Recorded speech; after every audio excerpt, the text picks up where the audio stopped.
you. Yes, you. This is Usayome Sale from Ways Prime Time.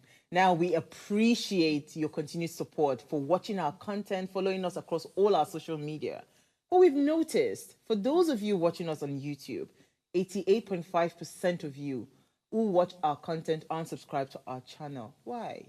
Now, if you are enjoying our content, you enjoy our shows, and you want to stay updated on all things Ways, it's time to hit that subscribe button below. Now, subscribing isn't just for you. It's for the growth of our channel. It helps us get bigger and better. With your support, we can continue to bring even more intriguing and exciting content. How about you subscribing right now and being a part of our community?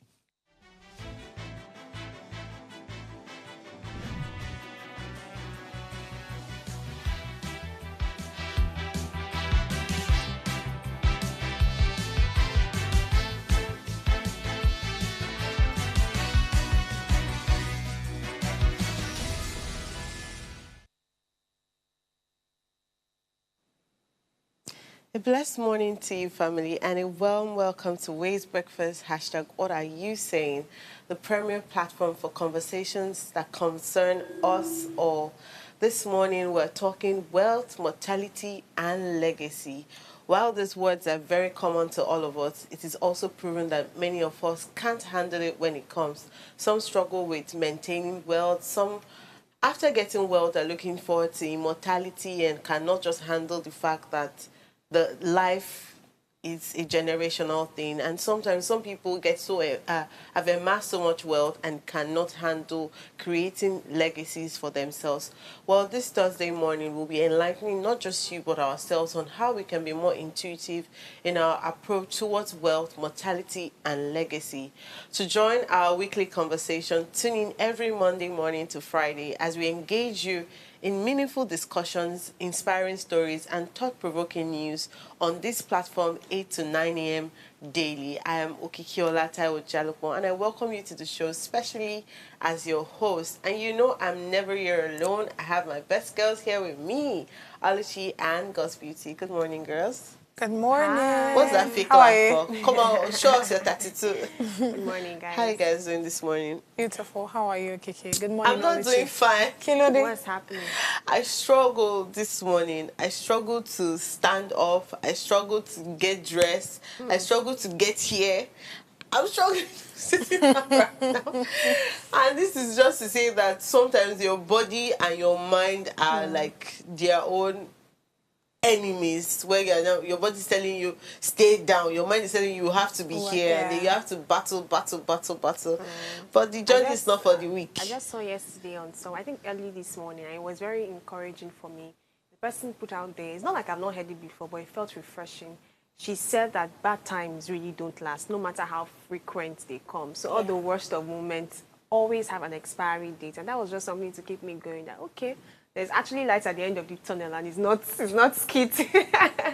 But yeah, just something encouraging. Right, I get that. So I said I was going to ask what wealth means to each of you. I would like to know. And if you were going to leave a legacy, what would it be? Pew. The legacy is gonna have money, though. So first of all, what does wealth mean? Wealth is a tool to sometimes achieve certain kind of legacy. Depends on what you're building. I don't think wealth is an enemy, but we are in a world where the enemies have used it as a tool and bastardized the essence of it. But wealth is a tool. I mean, and that's why God gave us access to resources to enable us meet our needs. But the priority still remains leaving a long-lasting impact in people's life, transforming people's life beyond the wealth. So legacy to me means a lot of things. I can't use 2 minutes to talk on that, but the highlight of it will be impacting people's life and seeing how they are better versions of themselves through whatever initiative I'm onto. Wonderful. God's Beauty, I'd like to hear from you. Same, actually. I don't agree. I don't agree. Which I'm the same. What should I tell you? Yeah, that same thing that she said, repeat it. I want to hear Oh you. my God. So, the interesting part, I didn't know we're even going to have this conversation today, because just yesterday I was having a conversation exactly same like this with someone. And the person was like, oh, God's beauty, what do you think? Do you want to blow now? And I said, no, it's not it's not the matter of having to blow or anything. It's about having the money to also provide for the needs of other persons around me. That's literally how I see it, you know. So it's one thing to say, oh, I want everybody to know me, and oh, trust me, I don't want to be known. If not that, like I was saying in the present, if not that, it's probably like the call of the Holy Spirit to always have to talk for me to be able to impact. Trust me, most of the time, I just want to make my cool cash and nobody should know. I should just also be helping people by the side and keep it moving. Do you get what I'm saying? So really, for me, about wealth and legacy and all of that, it's about impacting on people. How exactly have you impacted? That's why most of the times I'm always very cautious of even what I say, right? Because I know for sure that my words can either make you or break you. So I'm always very cautious of what exactly comes out of my mouth. I'm very concerned about, okay, how do people even perceive me? Do you understand? I mean, are you looking at me as someone that wants to, you know, rip you off or take something out of you? No, I want to be sure that I'm passing the right information. I want to be sure that whatever that I'm doing, even my actions, are, you know, impacting people and not to the negative, in a positive way, of course, and not in a negative light. So yeah. You know, sometimes, I'm sorry to jump in quickly. There's this dilemma I have when people say, or when I hear people say that they just want to make an impact without being known. And I know that it's a very noble one, especially people that are not concerned about the spotlight, because some people just want to be known for the spotlight and everything. But then looking at it the other way, there are actually sometimes that you need to be known, because being known is not just for the spotlight, but it's a means of inspiration to someone. It's just a way of, you know, being that prototype to show someone that this is possible. The fact that this has been done, the fact that I'm seeing a visual representation of it means that whatever I am going for is possible. So sometimes I know we're all always in our head, I don't want to be known, so that I don't have responsibility, so nobody is holding me to anything. Sometimes that's at the back of our head. I don't think But that's what it is. that's what I'm saying sometimes, Okay. not you now, not you, just generally thinking about this particular conversation. And sometimes you might have to be known in certain things, because being known is going to be that, you know, shining path or shining light for someone, you know, to take up the mantle or do something well. If I look at people that have inspired me and are mentors, they are not people that let their light just be in their family or in their space. There are people that were bold enough to come out to do the things that they are doing, and I just saw it and felt like, precious, you can do likewise, right? So I think there should be a balance with not wanting to be known and wanting to be known. But of course, everybody is entitled to what exactly means purpose and fulfillment. And that's exactly to them. why I asked that. What does wealth mean to you as a So person? you can see it's not same. And you, God's beauty. I know how you was for this morning, trust me. Okay, we'll go on a quick break right now. When I come back, I'm going to tell you what wealth means to me and what legacy means to me. Please be on standby. We'll be right back.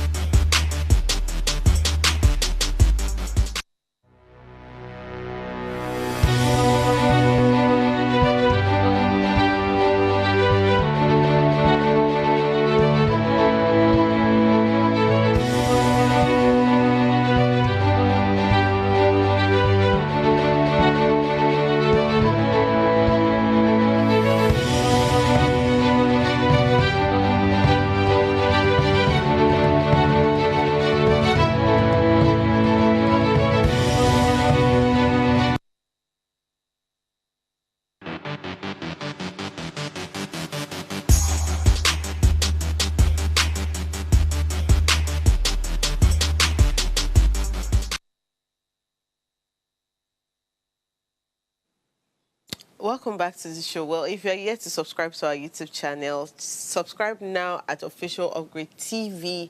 Comment. I would love to hear from you. You can like and share this link. Our social media handles are showing right now on the screen. To start off with my own, what does wealth mean to me? So it's been like a childhood thing where most of the time when people ask me what's your name, I think it started from my dad, really. Okay. When they ask what your name is, and I'm like, my name is Okikiola. My dad used to do that hype thing. And he never accepted being rich. My dad always spoke about wealth. And I'm like, why rich and wealth? It's not to have money. But he now started to explain further what wealth can mean.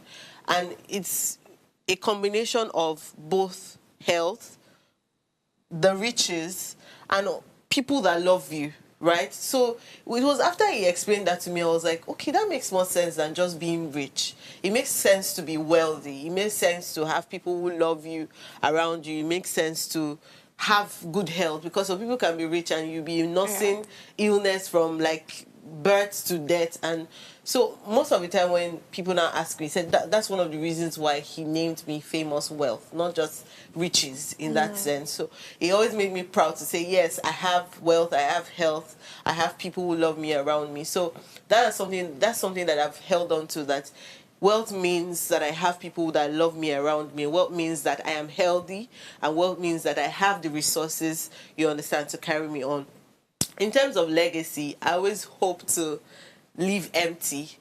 A lot of people die with their gifts and their talents because they don't want to be out there. They don't want to try. They don't want to speak. They don't want to do a lot of things because of the fear. Fear is like the wall that stands in front of them. Sometimes it's disappointment from the things that they have tried before that did not work. So the legacy I want to leave would be to leave empty, to leave this world knowing fully well that I used everything that I had, that God had given me, to pass it on to other people. I always say that I'm the reason why, it's not out of pride, but when I say that I'm the reason why another person needs that help or another person would become successful, it's more like to remind myself that I'm not just alone in this world. We're all interconnected. And so that's why legacy has to be made either way. And I just felt that we needed to put that out there, and for people to also try to reevaluate themselves, that what does being wealthy mean to them, and what kind of legacy do they want to leave when they leave this earth, or while they are even on planet Earth. But we'll quickly take our papers right now. And as usual, I would love to start. Yes. Right now, I would love us to start from the international news, and God's Beauty will do that for us. All right, straight into the Guardian newspaper. Let me guide you through the headlines on this newspaper. And by the top left of the newspaper, we have a great retelling of the story of ACT. By the right, that's above the masthead, we have more over millennials. You're not just cool anymore. Then by the main headline, we have Pakistan vows to strike back after missile attacks killed dozens. Bottom right of the newspaper, we have Farage is the fight of our lives, Labour told. And by the left, that's the last headline on the newspaper, we have the wait goes on, black smoke pillows in Vatican. All right, so the headline I want to speak on is the main headline that says Pakistan vows to strike back after missile attacks killed dozens. So India launched missiles at neighbor and Pakistan on Wednesday, dramatically escalating tensions between the nuclear powers, in which Pakistan called an act of war. So just when we have Gaza happening there and the Russians, now it looks like the Pakistan and India will be going on their own war, which is not even looking funny as it is right now. So let me quickly take you guys more on it. And it says the strike took place 2 weeks after a terrorist attack killed 26 people. Right, most of them tourists in the Indian part of Kashmir, a disputed Himalayan region that both India and Pakistan claim to have entirety to. Then the Indian blames Pakistan for the attack, which Pakistan denies, and that's where the problem is. So there's an attack that happened in this particular place that they both have. They both share boundaries, right? Both countries share boundaries. And when most of the Indian people were attacked, I think about 26 people died. And of course, the Indians felt like it was important to ask them what exactly happened and why, their own people were killed. And the Pakistan felt like they don't know anything about it, right? And I don't see how that's possible, because again, both countries are sharing boundaries, and more of the Indian persons are dead, and they're asking the Pakistan what exactly went wrong here, and they said they don't have an idea. And of course, they will not keep it, they will not stay quiet, so they sent missiles to the Pakistan country. I think about 31 persons were killed and 57 are injured right now. And now the Prime Minister for Pakistan has come out to say that he's not even saying, he's vowing that he will ensure that, those people don't die, for nothing, that they would, of course, revenge and all. And yeah, that's why I say that this is just the beginning of war. And honestly speaking, it's not looking interesting at all. If every continent that we're looking at is having one war or the other, it's crazy to me. Thank God that nothing is happening right now here in Africa, but honestly speaking, there's a lot going on. And just like I said, when we have the Gaza and we have the Russians, we are yet to solve that one. Even with Trump, imputing all of these things, we're yet to solve it. And now that we have like the Indian and the Pakistan having this dramatic tension, I really don't know what to, say of it. But I just hope that they are able to come to a truce, even though that is literally far-fetched right now. It's not even looking like there would be any conversation right now on truce and, peace talk. But yeah, that's all I have for you on the Guardian newspaper. Thank you very much, Oswiti. I think that you've literally wrapped up everything on the newspaper. I don't think that anyone likes war, except for people who cannot sleep without violence. Yes, exactly. So I just hope that they figure it out and maybe find balance or peace in. Pakistan has always been at war with everything, and I just hope that, to be honest, that's a very heavy claim. No, but it's true. It's true. Everything, something happens, they're like, pew. It's true. People are attacking us. I just hope that maybe the Middle East. I don't know. Growing up, I'm always hearing war from that area. Those Middle East guys. I'm like, did God make them that you people will fight for the rest of your life? Because it's really not nice. Let me take you through the Punch newspaper. The major headline reads, rising insecurity. Federal government orders new strategy amid fresh attacks in Borno and Benue. Army captain, Benue APC chieftain, others killed as terrorists wreak havoc on both states. Pope, cardinals resume voting today after inconclusive first ballot. Power Minister opposes construction of 4,800 megawatt nuclear plant. VDM released after 5 days in EFCC custody. We also have stories on the local government poll. Lagos APC pushes for consensus candidates in 57 councils. Above the major headline, we see U.S. helicopter firm indicted in Wigwe's death. And we have 3 more stories here. Benue governor's alleges removal plot as Speaker's Conference tackles National Assembly. LP crisis, Abure probe begins. Kinigbe and others suspended. And the last story reads, Senate passes 2 tax bills and rejects 10% VAT. Now, let me take you through the details of the major headline here. We've been hearing stories of a security summit that is going to happen in our nation. Very, very interesting summit. We're having summits on humanitarianism, on health, on technology. Now there's a security summit, one that's supposed to be beyond talks and more of action. So I think, a particular conversation happened, right? They said the Senate on Tuesday resolved to hold a 2-day national security summit to brainstorm a solution to the rising wave of killings and other forms of insecurity in the country. The decision followed a motion sponsored by Jimoh Ibrahim, senator representing Ondo South, at the resumption of plenary. Speaking during the ministerial briefing in Abuja on Wednesday, the Minister of Defense questioned the relevance of the Senate's proposed National Security Summit, arguing instead for renewed strategy. He said on the summit, yes, strategy is far more important than summit, but summit will give you some input for the strategy. When you hold a summit, you have people, they talk. We take what they expect and we go back to design or renew. And then the Chief of Defense Staff gives operational orders based on the strategy they develop. So what the National Assembly is trying to do may be to bring people together to discuss issue. People have come out to talk about this, if this is really the next step to. Well, it depends, honestly, on the kind of strategy that they're actually discussing about. If it's the same highlight of problems that you already know, then I think it's already a wasted effort. Just take away whatever talks you want to do, leave it for the conferences that are always happening in the UN and just get to work. And then reading through the Punch, I can't take you through all those stories, but somebody came out to make a very good claim. I think it's a hopeful claim where, people have been criticizing that these bandits and the terrorists are the ones that have the most equipped weapons and everything. But he came out to say no, that our security agencies also have even better equipment and everything. That the major problem why we don't seem to make headway is because maybe there's like an insider or informer that makes this thing very difficult. But if we're talking of equipment, drones and everything, that we have more sophisticated ones, I'm like, okay, this is encouraging. It means we have an upper hand in that sense. But if we can sort maybe how we get to know of information to be one step ahead, then it will be better. But going back to the whole summit talk, it's beautiful, but I think summit happens regardless. This is a summit in a way. We are talking about insecurity, maybe not offering strategies as much, but we are highlighting the problem for people to be aware. What needs to be done is more of action, what they call this, mobilizing these agencies. If you're even going to have any summit at all, it will be more of international aid, international advice in that sense to matters that are probably beyond you.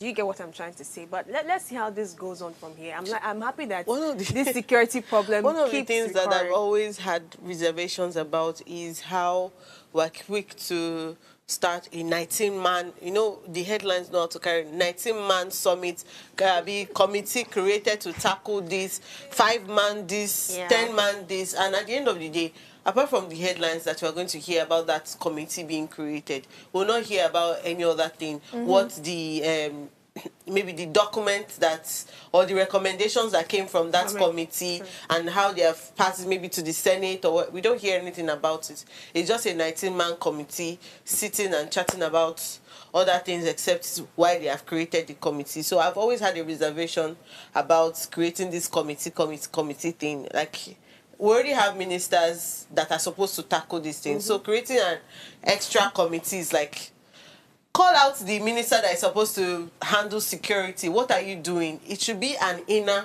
or I don't know how to put it. It should be an inner thing that you say that, okay, within the Minister of Security and all of this, we have created this social team, not like an external independent team all the time, where if you look at the 19-man or the 20-man or the 600-man team, you will not see any security experts in that sense, in that place. So what is the team for?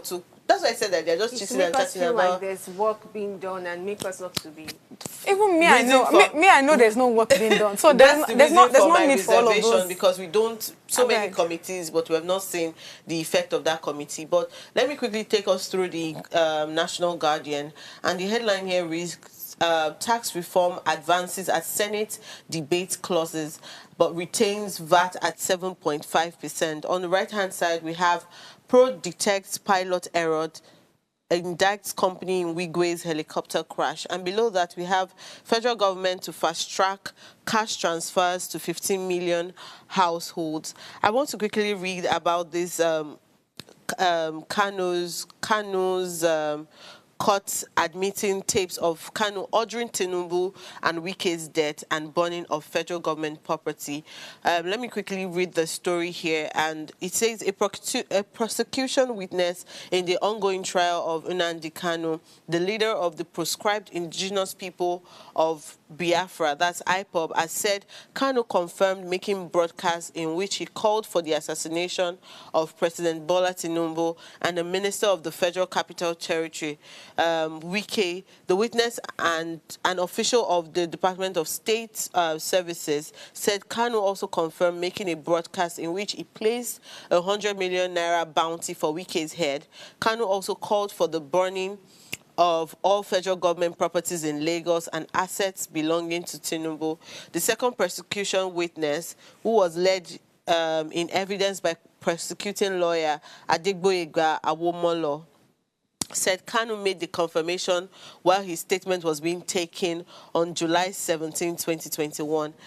The witness, whose identity was shielded, said he took statement from Kanu and that in the course of the exercise, he played some recordings of the defendant's past broadcast, which made via his Radio Biafra, inciting his followers to engage in violence and killings.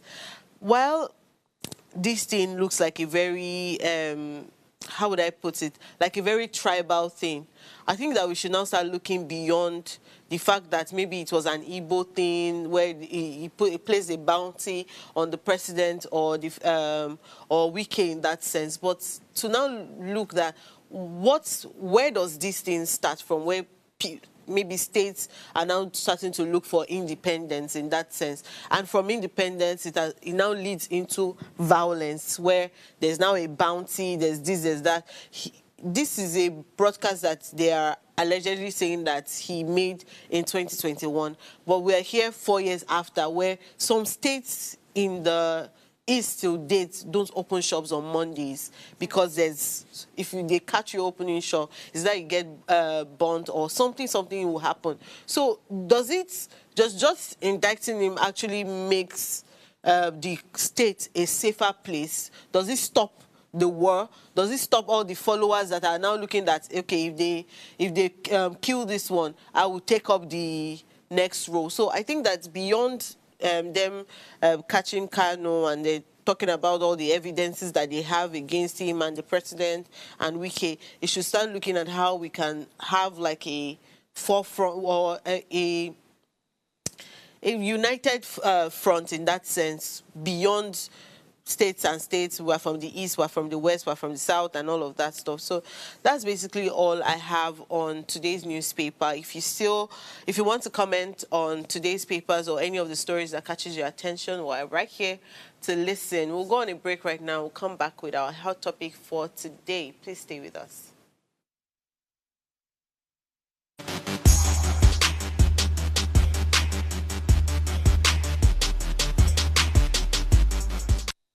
Life is made up of moments, some that fill us with joy, others that test our strength.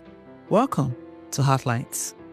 This is our space to explore the highs and lows of human connection, the love, the heartbreak, and resilience that shapes our life. From relationships to friendships, parenting to partnerships, and so much more. Every week, we share stories and conversations that define us, navigating love, separations, the struggles of parenting, dealing with anxiety and managing the pressures and stress of life. Real conversations that bring us closer, helping us heal, grow, and connect.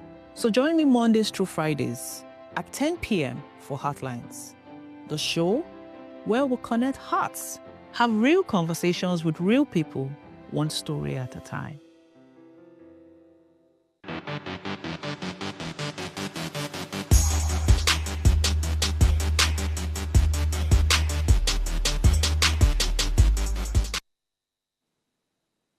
Pleased to have you back from that break. Now let us look at today's topic. We're still talking about wealth, mortality, and legacy. And these three concepts are deeply intertwined, influencing one another in complex ways. To bring it to the layman language, let's first define these terms. Wealth encompasses financial resources, assets, economic stability.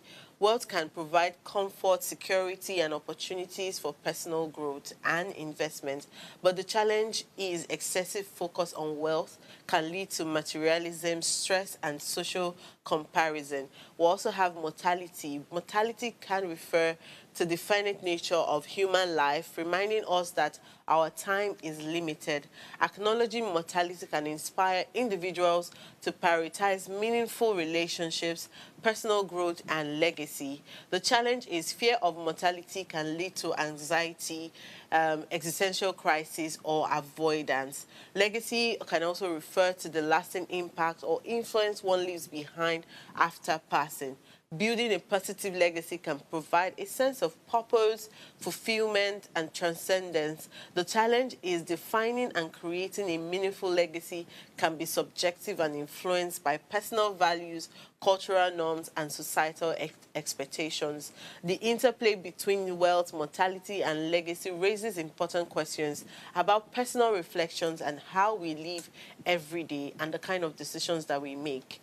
A trending story yesterday was about Alhaji Mai Deribe, a billionaire in 1980s, arguably the richest man in Nigeria as at the time.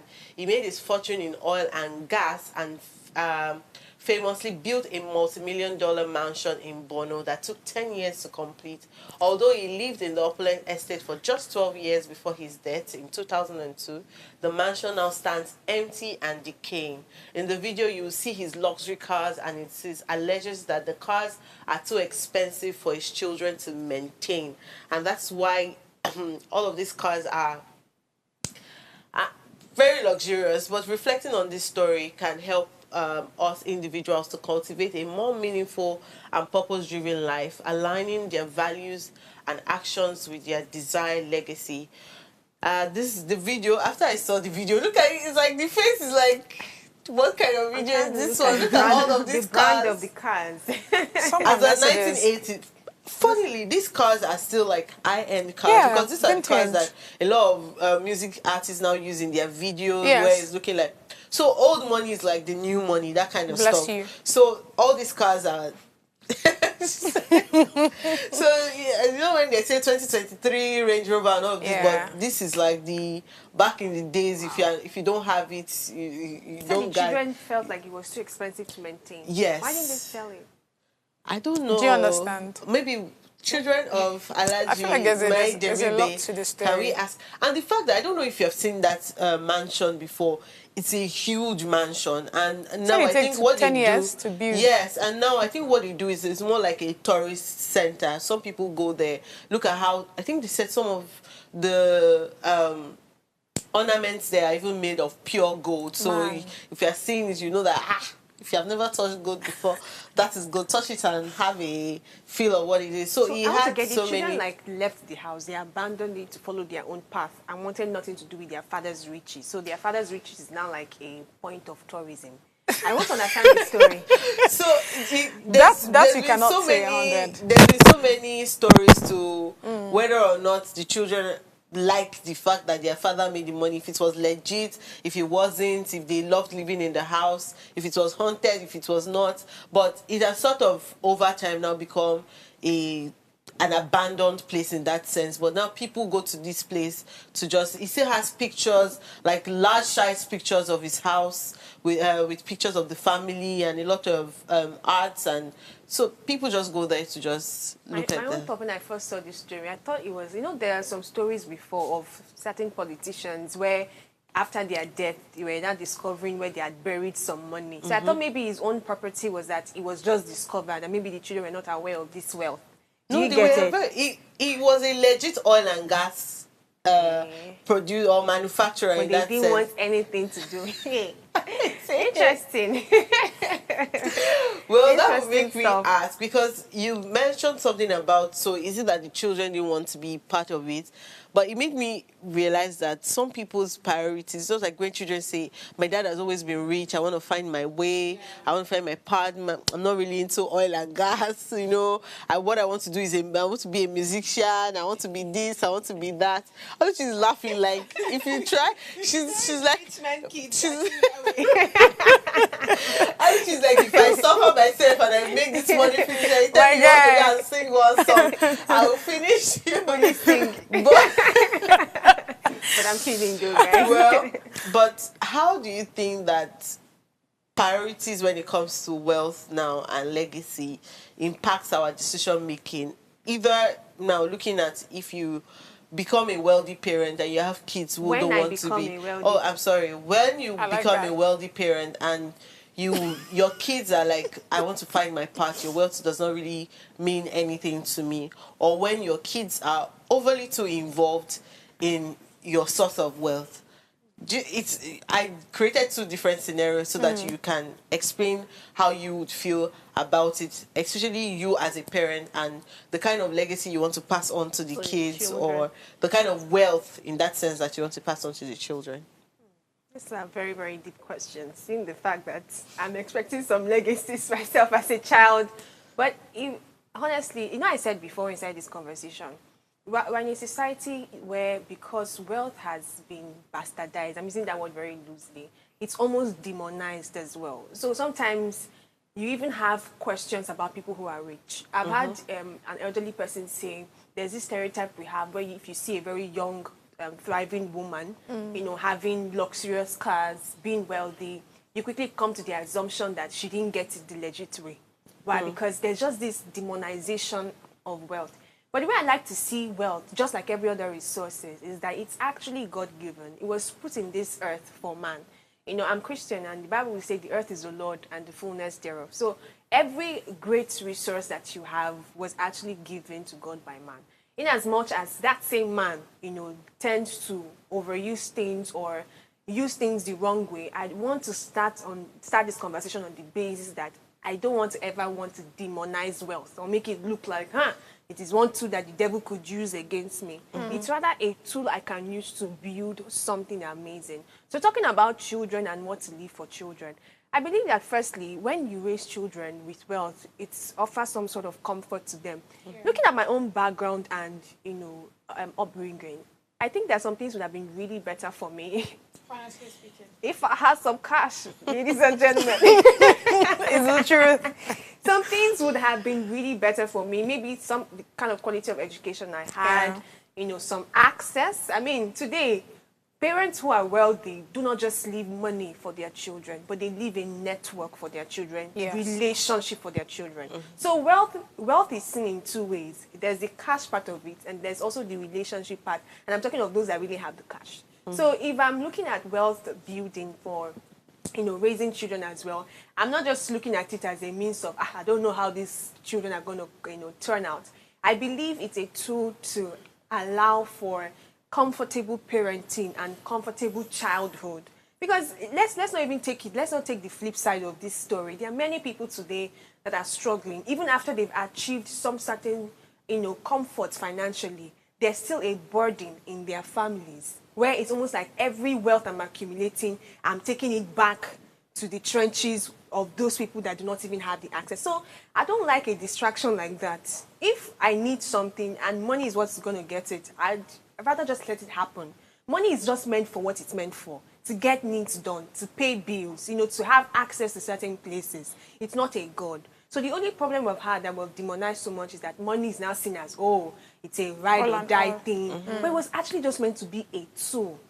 And if we can learn how to use this tool, we'll probably not be having conversations of people using wealth the wrong way. So firstly, I would love, to be very wealthy, and not just to be wealthy, but to pass on that wealth to my children. But of course, that will not be this focal point of legacy for me. I mentioned also that legacy is about impacting someone's life and bringing the best version of themselves.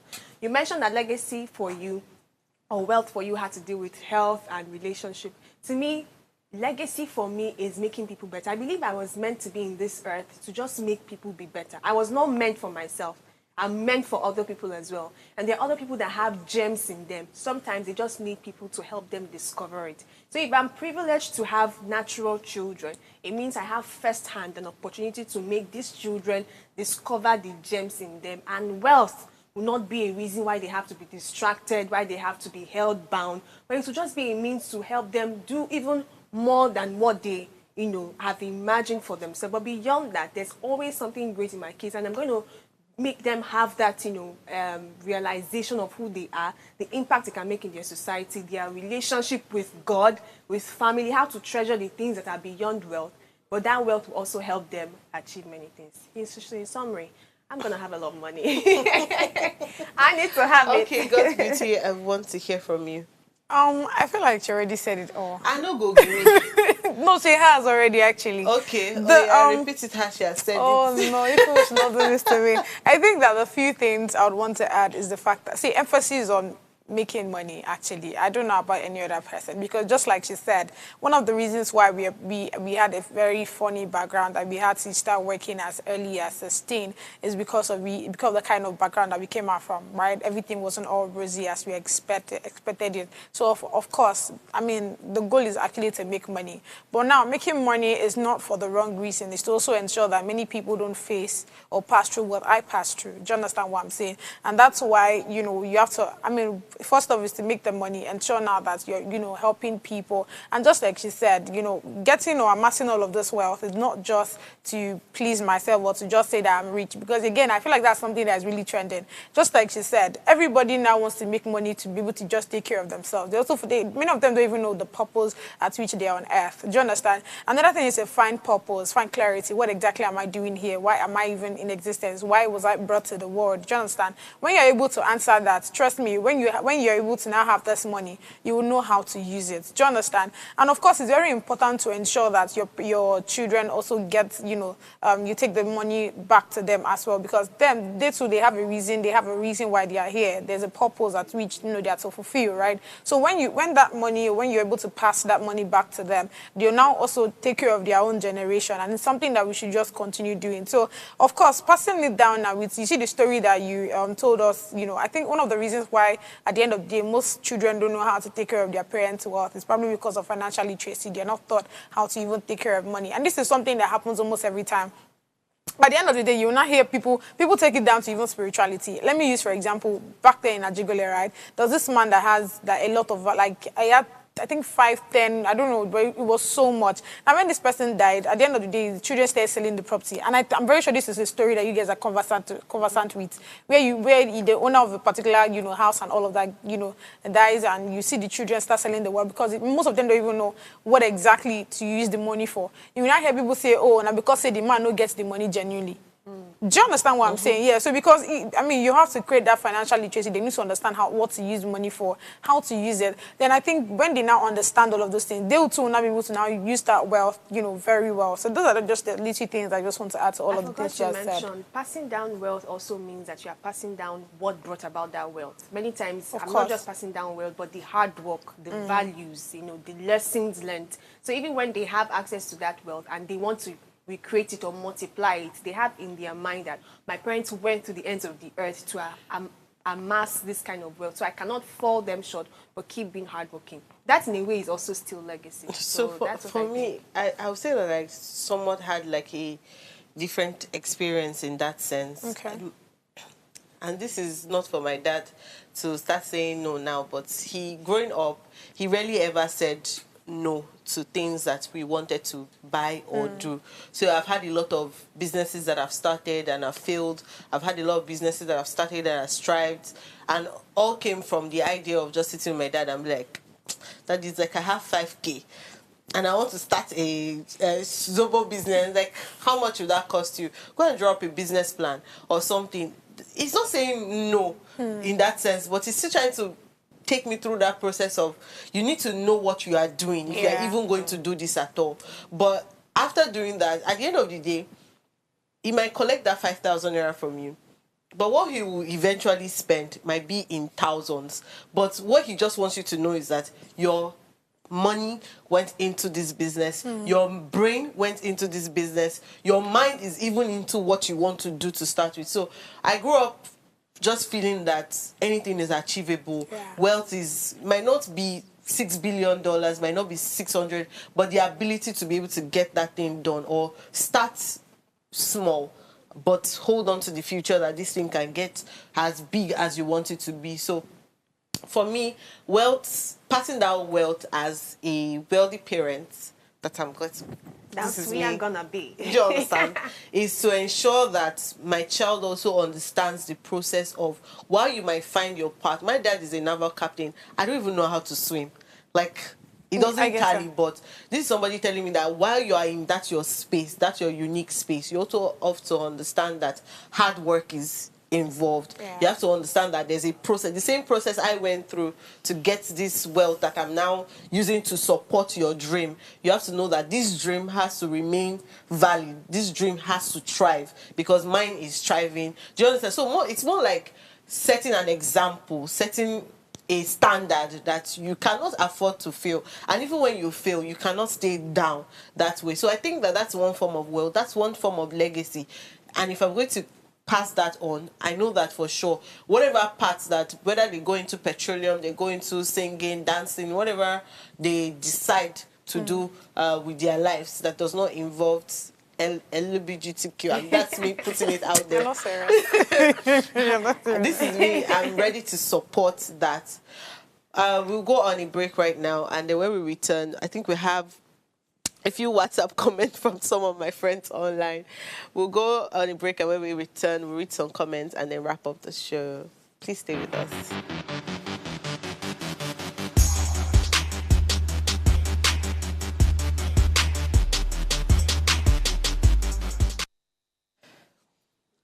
Welcome back to the show. And Because you asked me a very weird question. It's not weird. That's what she said. What did you say?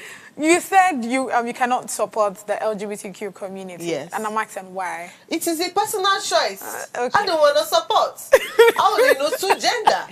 Sorry. This is not a conversation for today. Anyway. But this is me saying in the absolute sense. Okay. I born man and woman.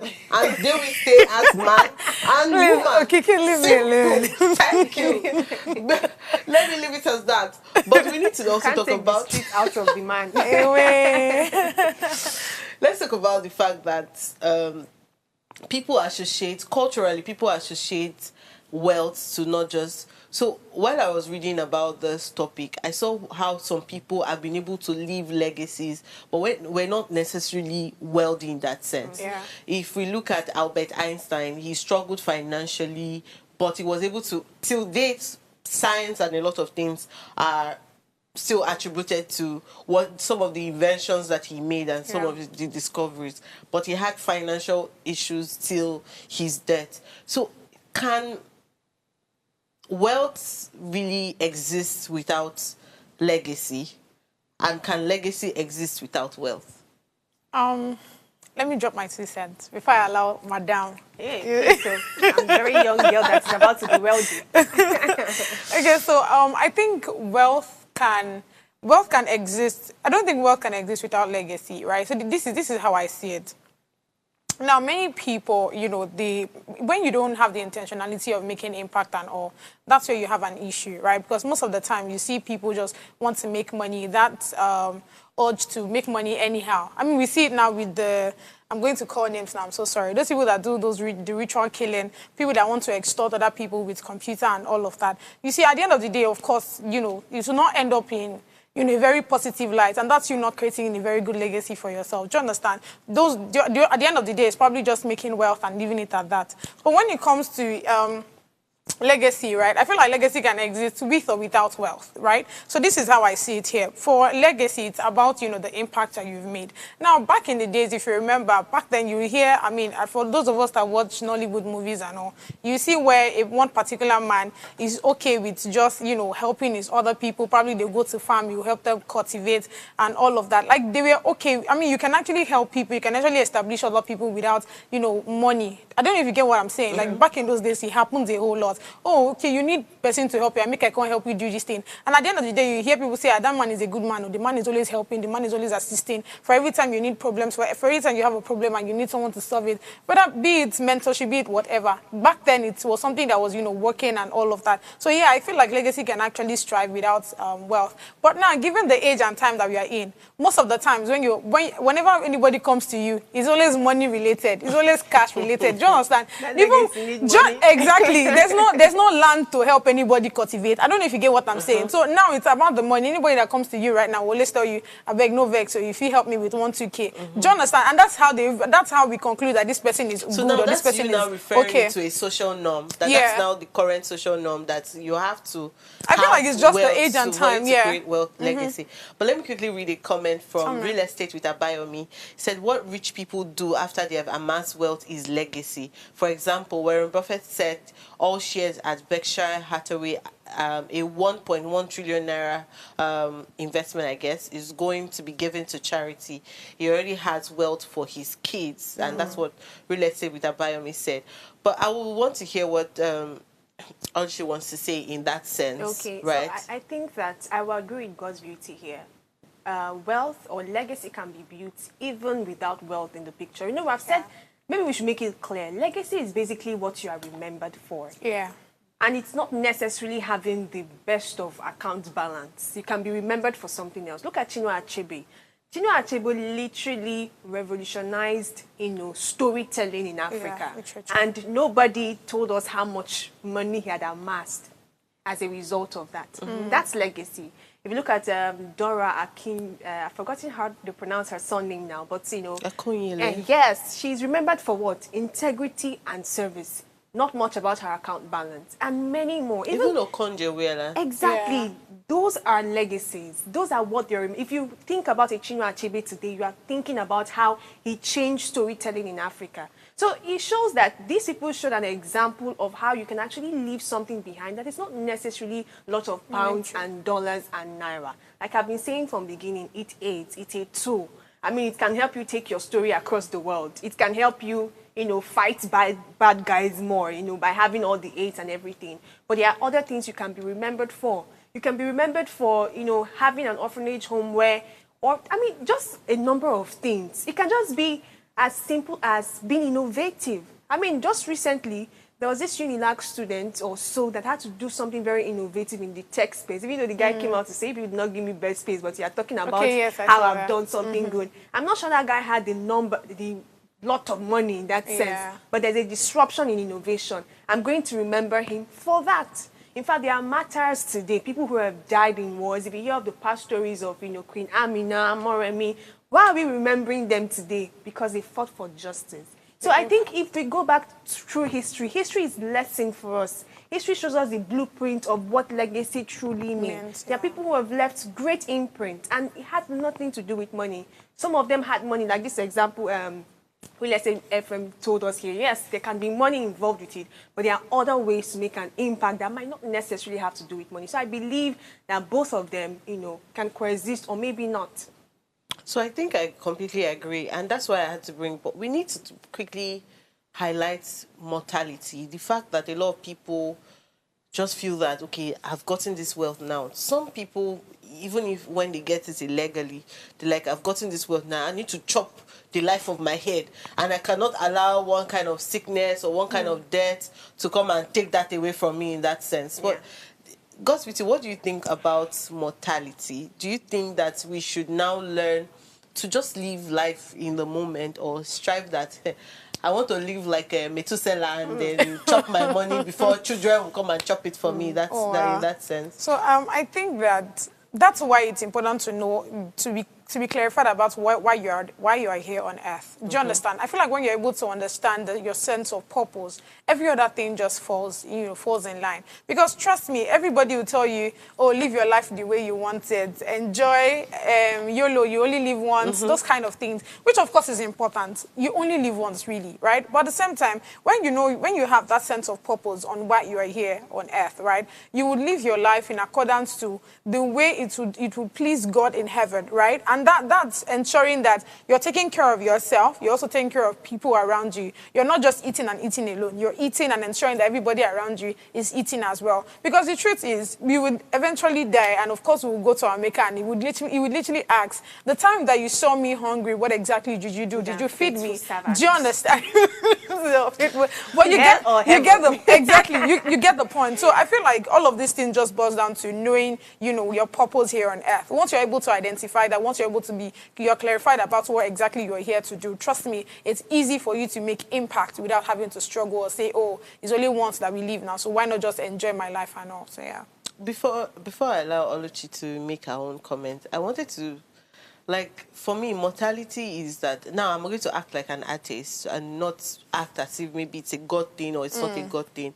But it's the fact that regardless of whether Babalawo, whatever God you choose to serve, the end point is that death happens to everybody, one of us, right? Yeah.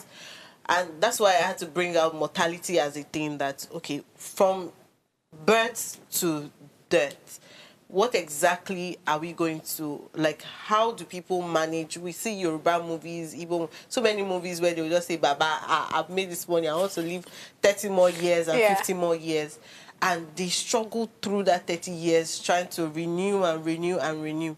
So what I'm looking at is that can we have I don't know how to put this. Can we now have that somewhere sitting in our belly where we can now accept the fact that we're going to die someday, and it's not about living longer. It's actually living a fulfilled life in that Yes, sense. yes. Living a life that is not just, even if you are living it for yourself, don't live it in a way that it starts to hurt other people. Don't live it in a way that there's some people that say, I don't want to make me impact. I just want to be in this life and do my thing, right? So if you're not even going to make the impact, can you try and not impact pain or inflict pain on other people in that sense? So mortality, people should now accept that mortality is something that is bound by anybody, and even if you increase by 10, by 30, by 6 million years, one day death shall happen to everyone. Christians will say it is appointed for man to live once after King death James version. and judgment. I don't even know the version I quoted. Oh my but God. I've heard some other people say that live your day as if it's the last. Live every day as if that's the last day on earth. And people shouldn't really fear death. I think what you should fear most is living this world not doing what you ought to do. So if you're someone who is really bound by purpose and you know what fulfillment is, and you're living every day ensuring that happens, you won't be scared of death. And I think another angle I want to point out is there's this psychosocial development by Eric Erikson that says during the period of adulthood, people begin to reflect more. And that's where they try to bond more with family and relationship and everything. And as much as that is true based on facts and all, it's a sad thing. It's a sad thing that is towards the end of your life, towards when you know, oh, it's about to be over. That's when you start treasuring relationship and family. Do you understand? I mean, every single day should be when I treasure relationship, when I treasure family, when I treasure things that matter to me. Not just chasing the mundanes and hoping that one day when I've gathered all this, I'll have time for them. So I think if we have that kind of mentality, life now begins to make meaning to us every single minute, every single hour, because I know I'm spending it with people that matter, making the right purpose, and death is not going to be a fear. Well, this is where Oluchi has given us a perfect wrap-up. And this is saying that wealth, legacy, mortality, they're all intertwined and they can exist with each other or without each other. Just ensure that whatever it is you're doing with the consciousness that you have to leave this world empty and fulfilled. If you love today's topic, do ensure that you subscribe to our YouTube channel at Official Upgrade TV. You can follow us on all our social media platforms showing on the screen. You can also interact with us further and drop a comment. And most importantly, I will see you again tomorrow with another banging topic. Have a wonderful day ahead. See you tomorrow. Bye.